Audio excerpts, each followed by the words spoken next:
Greetings, this is Doug RAUSCH interviewing the wizard himself, Jordan Rudess, on Sunday, August 26th, 2007. Jordan, greetings. Last show of the tour, actually, of this leg of the tour.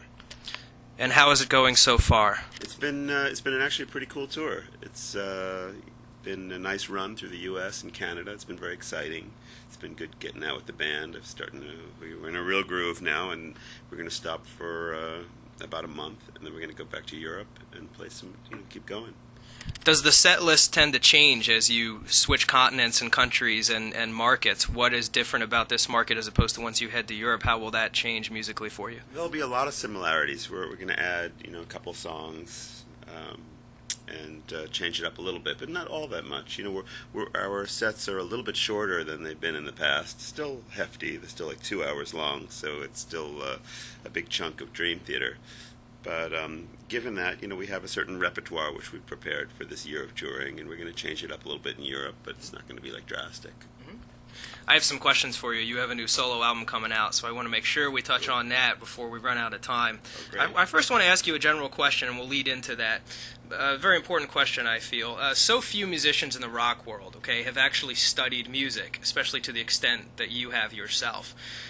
Would you mind going through, very briefly, your own academic background in terms of the formal piano study that you have gone through, and also then could you name any other pianists, keyboardists in rock who have also taken a similar formal study path to the extent that you have?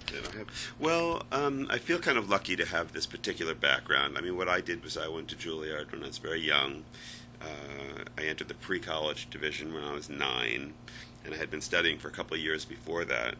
And when I started studying at Juilliard, my teacher, who was a student of Rosina Levine, who's one of the most famous piano teachers of the past 100 years, she decided that my technique had to be kind of relearned. So I had a very, very strict and very strong foundational background in classical music and in technique, and I feel to this day that that's big part of who I am as a keyboard player, and it just enables me to play what's in my head as much as possible. And I think if I hadn't had that particular background, I definitely wouldn't be where I am today. I think the classical background, and specifically the one I had, is really responsible for a lot of who I am today. So I was going to be a classical pianist up until I kind of changed course around starting about 17, 18 years old. I started to drift off into other, my other interests. So as far as other keyboard players who have had similar backgrounds, I mean, you've got your Rick Wakemans and Patrick Moraz players that all have had, bits of this kind of, more formal study. And I'm sure if we, look, we could find other players who've had the mixture. But it's a little bit unusual because most people who play, strong keyboards, sometimes you'll find that they're coming from a jazz background, so they're jazz trained and they're doing that. If they really studied a lot of classical music, often they don't go into rock because they don't even see the kinds of rock music that might be of interest to them. Your eyes have to be very open and understand what the possibilities are. I mean, when I was 17, I heard Emerson, Lake and Palmer's Tarkus, which really changed my life, which is one of the pieces on my new album, The Road Home. What a great segue. There you go. So, yeah, I mean, that whole period of time where I made that transition from classical to rock was all about that kind of progressive rock, that happened in the 70s, the Yes, the Genesis, the Gentle Giant, the Emerson, Lake and Palmer, and those are the bands and those are the pieces that I covered on The Road Home. I selected one of each of those bands that meant the most to me. I was thinking about doing this album that of the music that really was the kind of the foundation of my big change of life and the most meaningful rock music to me. And I chose, things like Tarkus and Yes, Sound Chaser, Gentle Giant, Genesis, Dance at a Volcano, and just that album's coming out very soon. What made you say, now is the time in my career to do an album that pays the homage that this does to other artists, essentially, if you want to call it a covers album? What made you decide, now I want to do this? I was thinking about what a cool project would be, and giving it a lot of thought, because it's a challenging thing, because it's, first of all, it's going to take to do a rock album from where I'm coming from is a lot of work.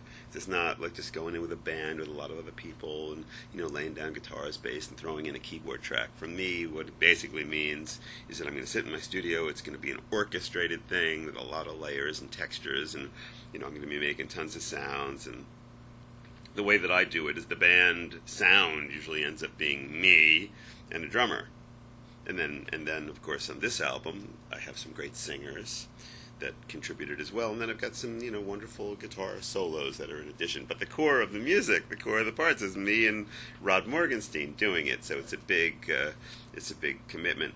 So I had to think about that and just what I was going to do, and I felt like it's a good time in my life to do this, to take these pieces that I love so much and to try to put some new energy into them, to refresh them, to record them with more modern technology, and just even from a personal point, I was just, I was curious what I could do with them and how they would end up sounding, and I knew that I loved those pieces, so it would be fun. And then from a marketing point of view, I thought, wow, what an interesting thing, because maybe people out there who know of my music and my work with Dream Theater would be interested in my take on an Emerson, Lake and Palmer thing, like doing all of Tarkus. I mean, some of that stuff, some of this cover stuff obviously has been done before. Magna Carta had an ELP tribute thing.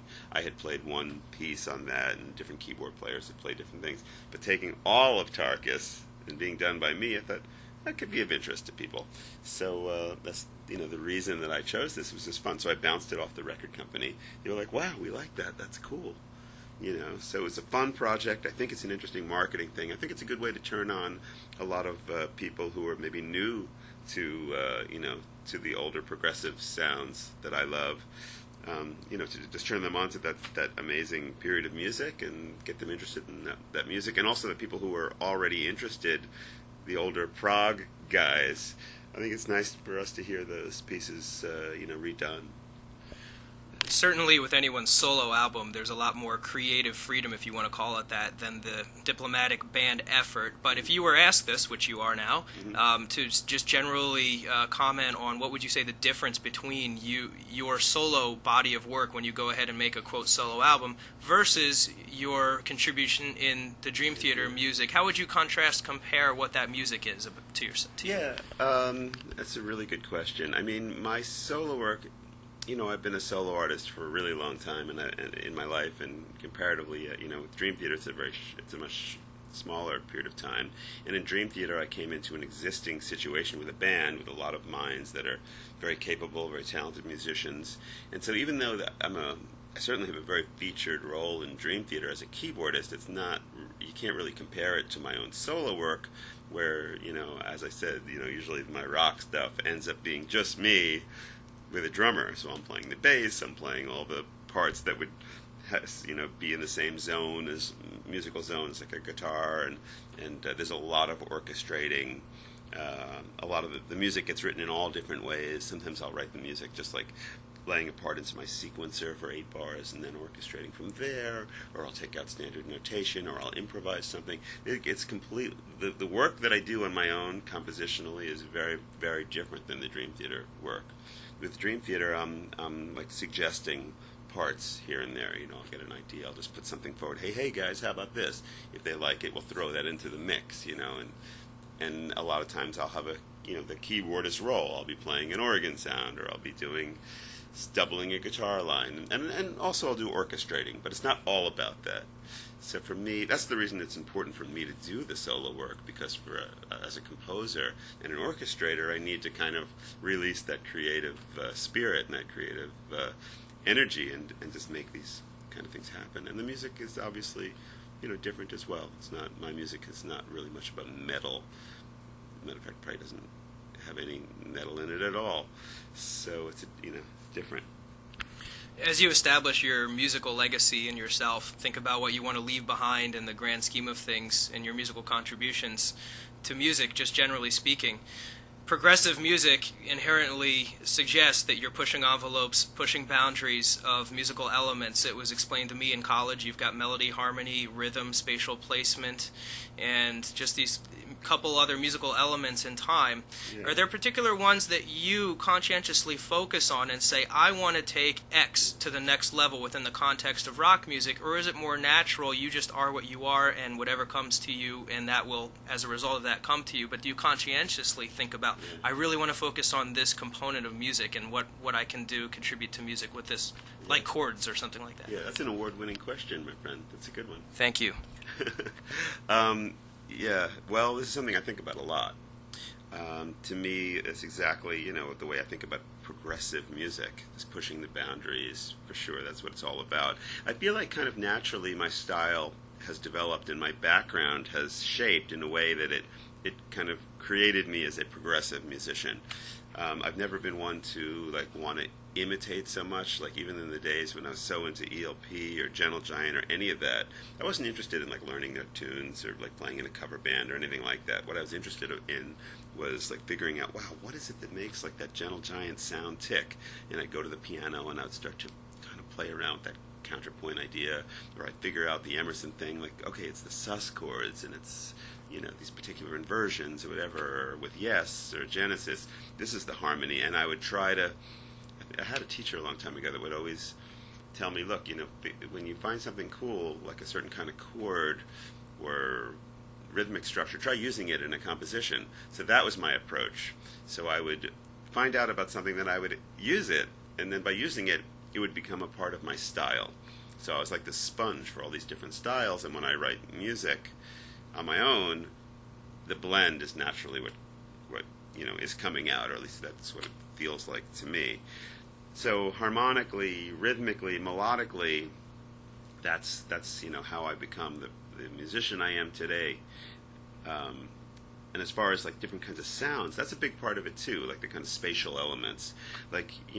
Obviously with technology, everything changes, and being a keyboardist, our world is so amazing because the sonic possibilities are extreme. They were amazing years ago, in the Tangerine Dream days, or, just when with synthesizers, it's just so amazing what you can do. But nowadays it's over the top, and, you can get as into it as you want. So I'm really interested in being a progressive musician like that as well. In my group, Dream Theater, there's not as much space for me to... there is space, but there's not as much space for me to go out because it's a guitar-driven band in a lot of ways. But in my own work, it's a sonic-driven, situation. So, for instance, one of the projects I would like to do is I'd like to take my interest in the electronic movement that's going on today. You hear these bands Boards of Canada or Aphex Twin or, Mouse on Mars, or a lot of these artists who are doing really, really cool things with sound. And I'd like to take some of that headspace and apply that to my music as well, which I think is, I think that would be really a cool way to make the next level of progressive, music. So, yeah, well, that's that. And speaking of technology, probably been asked this question several times, but what is your personal opinion and gut feeling on how, as CD sales decline and the focus of the music business is more and more online, do you view that as something that is helping you guys or hurting or a combination, or what is your response to how the online movement is affecting you as a business? Yeah, well, personally, for Dream Theater, our career has consistently been improving. The situation is really good, and we're very, very lucky in this business, because if you look at the map or the charts about what's going on in the music industry, you can see that CD sales are declining, and it makes it tougher for mostly everybody. But for whatever reason, we're kind of swimming in our own waters, and we have our own situation, But there's no denying that part of what's going on with the whole downloading things sucks. I mean, a good example is how it affected me directly. This is with this new album, The Road Home. About a month ago, all of a sudden, I started getting emails from some of the friends around the world that, hey, The Road Home is like a BitTorrent available, and I'm like, what? So we have to send out, the online police to go and try to squash it from being sent all over the world, and then. The next thing that happened was, I saw, I went on to, somebody sent me another thing that said on YouTube, if you go to YouTube, you can see the Tarkus is up. I'm like, you gotta be kidding. And I went there, you see the album cover, you can hear, the whole Tarkus, and this is, more than a month ahead of time. You know, like, holy shit, it's not good, man, because I want to sell this music. This is my life. I worked really hard on it, and I'm hoping, my family and, that we make a little bit of money on this work that I did. And if it's available online, I mean, I'm not going to sell the CDs, and I'm not going to sell it via the download environments that are actually legitimate. So it's really, I don't know if everybody realizes yet. I mean, how could you not in this day and age? But people need to really be more aware how that kind of behavior hurts the artists directly. So do you think that this might affect new up-and-coming people trying to get themselves established, maybe more than those who are fortunate, such as yourselves, who have this from the ground up following you're so fortunate to maintain? I do. It's a reality that the society in general, the way we think, we have to have a little bit more or a lot more respect for people who create music and art, because these things, this is how we're supposed to how we want to survive. A very good, and it just happened to me, and I feel it. It's a fresh feeling, so I can talk about it really clearly. And that, the people who are putting my new album online, that sucks for me. This leads me into a very important question, all of these things culminating into this question here. Even in the progressive world, everything revolves to some extent around business, around money, around sales, as unfortunate as that may be. A lot of progressive, quote-unquote, people in interviews say, hey, we do what we do. If people like it, great. If they don't, that's fine too. Right. Then there's balancing out the reality of, well, we want to have our art, but we're conscientious, we need to have sales as well. Right. Do you personally fall into one of those two camps? In other words, are you on a certain level trying to still maintain a certain level of commercial appeal, or is your attitude completely whatever, and certainly somewhere in the combination of both? Could you speak a little bit about that sort of mentality, where you fall into play with Absolutely. That? I feel really lucky because I'm into music for music's sake, but I'm also not like an avant-garde artist doing like really bizarre things. Mostly I like tonal music. I like a lot of the things that we consider popular music today. I mean, I wouldn't say I'm like a big, Madonna fan, or, I'm not following the real fashion of today, but I have a really open mind, and I'm not, trying to be, I have to be different. I have to be very progressive so it doesn't fit in. I'll just as capable of enjoying like a Disney song as the next guy. So, and even the guys in my band, we feel the same way. We like music, we like a lot of things on the radio. We're cool with that, but we're also musicians, and we really like to play our instruments, and we like to explore, and we like to do things that stimulate our minds. And so that's why, like on a Dream Theater record, you'll find, there are some songs that are pretty straight ahead. And it's not for anybody, but just because we really like that, and it's it's cool. And if it works out that they can get on the radio, then that's wonderful. But there's also some things that are really going to take you on an adventure and be maybe a little more challenging for the average Joe to listen to. So adventurous as Dream Theater music is, would you say at times you do try to at least put part of your brain into the radio-minded mindset, or is it just whatever happens? Yeah, I wouldn't. I'd be lying if I said we don't have a awareness of like the radio kind of idea. Yeah, we want something on the radio, but I wouldn't say we're selling out on any level because we like it. It's part of what we like. We like the straight ahead sound, and we're into it. We want to try to create a couple things out of our own musical interest, and I think that's what people like about our band, and I think that's one of the reasons that we're able to do as well as we can do, because we're really we're honest musicians. We're not trying to fool anybody in any way. We just do what we do, and people can relate to it, and they like it, and it's cool. And there's a lot of guys out there who are making also melodic, progressive music or whatever that are still working day jobs and are having a rough time. So Dream Theater is really, really lucky. But you know what? Personally, I've been on this path for a really long time and trying really hard for many years, and been through a lot of changes, and it hasn't always been complete. Like Jordan Rudess is a like concert artist or whatever, like in a big deep career, because for years I was doing like the product specialist thing for Korg and for Kurzweil, and I paid a lot of dues through the years to try to keep music is all I do. So just to keep the music flowing and keep creating music, but step by step, I've been able to get to the point in my career where you could say that's a pretty cool career. That's got a lot of foundation, and it seems to be something that is lasting. So. What year was it? When was it exactly that you were finally able to abandon the quote-unquote day job and music 100% kept you afloat? Oh, well, it wasn't until, like my late 30s, really, that things started to go. So, I'm just trying to think of exactly when it was. I would say like when I was about 37, 38 years old, then all of a sudden I felt like I was, getting away from, getting away from having to have like a gig like that. But I've always done music, so I'm kind of lucky. Are there any younger bands / musicians that you do enjoy immensely and really get into, whether they be progressive or not?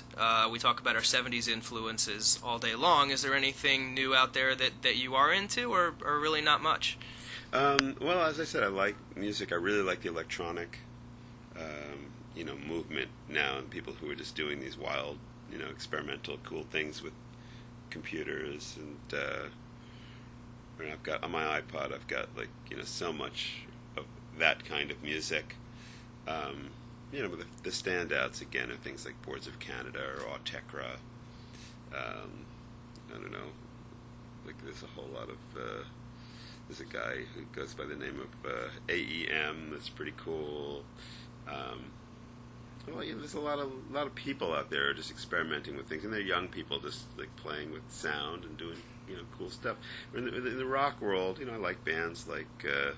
I really like Porcupine Tree, and I like Radiohead, and I like what Sigur Rós is doing, and I even like more commercial things like Coldplay, and I just like music. There's a lot of stuff. If you look, there's a lot of good stuff out there.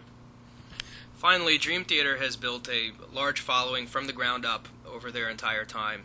And as you work very hard to maintain the success that you deserve, do you find that you're able to have peace, happiness, and enjoy the success that you are earning simultaneously while you're working so hard? Or do you feel you might appreciate it more retroactively looking back when all's said and done? I feel like I'm having a lot of fun. It's pretty cool. So even though I'm working hard and sometimes I get tired, I always tell people it's a good kind of tired. I don't think there's a way to really get a lot of things done, while we're on this planet without really putting out a lot of energy. And then once it starts coming back to you, it gets very demanding. So yeah, as I get more responsibility, as more things happen, there's definitely more stress that happens. There's more demand for my time, and that's something that creates more of a challenge as a person and as a musician, and just it's kind of like you're being asked to get to a higher level because you've got to. It might have been easier to relax when I was younger, when not as much was going on, and enjoy my life. But now there's more things happening, and it's harder to enjoy it. But I have to just work a little harder, to get that space to sit back and gain the perspectives that it takes to get a positive feeling from the whole thing. So you can see, I could understand how a lot of people, as they get older, more responsibilities, more success, they fall into a negative zone because having all that is only part of it. Being able to enjoy it, as you're kind of pointing out by your question, it's a whole nother thing. It's something to really work on and to be very aware of, because it's definitely the challenge of being a human being, or a successful human being with a lot of things going on. So when you get asked, what's your advice for someone just getting their start in the music business today, what is your most poignant response to that? This advice for somebody to get into it? Well, I mean, to get into the music business today, you have to be persistent. You've got to be talented. You got to really want it. You can't necessarily be shy, and you have to have a lot of talent and a lot of smarts. It's just something. It's something that someone has to really work on. And from my point of view, I think one of the most important things is gaining the skill at whatever you want to do. If you want to be a keyboardist, you've got to practice. You've got to really understand your tools and understand if you want to play on a keyboard rather than just use a computer, then you have to have your fingers be able to express what's in your head, and that takes time, just like a sport. Jordan, thank you so much. My closing question is, please, in order, identify for us your 3 favorite chords. My 3 favorite chords? I don't know if I really have favorite chords. That's a very interesting question. You must include the minor major 7 somewhere. You know what I like very much, I guess as long as I'm having to think about this, is I like very open chords, like a 9th chord but without the 3rd. So an example might be like just playing C and then a G above it and then D above that. And a lot of times in my left hand I'll just play that, and in the right hand obviously you can fill in, the other goodies. I like, and that's kind of like that's a sus chord. I'm definitely drawn to sus chords ever since the days of being turned on to Emerson, Lake and Palmer, with his majestic use of the sus chord or the fourths, like just in Tarkus. But as far as like other favorite chords, I don't know, man. Like how like a minor 9th chord is always very sweet. Or what I like a lot is we'll have to think of a name for the right name for these chords. It's like playing one chord over another chord, so you can create like a Lydian sound, like a D over a C chord. Is cool. So I would have gone with that major 7 sharp 11 is where I was going. Right, you're on that track. Yeah, kind of, except maybe without the 7 so much. Yeah. You've been a great sport, Jordan. Thanks, man. Good question. The wizard himself, Jordan Rudess. I am honored. My name is Doug. Goodbye. Goodbye.